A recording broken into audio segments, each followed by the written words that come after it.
मोटू और जादुई समोसा। सूरज सुबह थी। सूरज चमक रहा था और परिंदे चहचहा रहे थे। मोटू और पतलू सड़क पर आहिस्ता आहिस्ता चल रहे थे, लेकिन आज मोटू कुछ उदास लग रहा था। पतलू ने पूछा, मोटू क्या हुआ, आज तुम खामोश क्यों हो? मोटू ने अपने पेट पर हाथ रखा और कहा, पतलू मुझे बहुत ज़ोर की भूख लगी है। अगर मुझे अभी समोसे न मिले तो मैं चल नहीं सकूंगा। पतलू हंसने लगा और बोला, मोटू तुम्हारी जिंदगी का एक ही मसला है, समोसे। मोटू ने कहा, समोसा नहीं तो कुछ नहीं।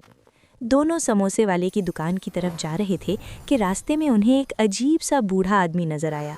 उसकी लंबी सफ़ेद दाढ़ी थी और उसके हाथ में एक टोकरी थी। टोकरी से सुनहरी रोशनी निकल रही थी। मोटू हैरान होकर बोला, पतलू ये रोशनी कहाँ से आ रही है?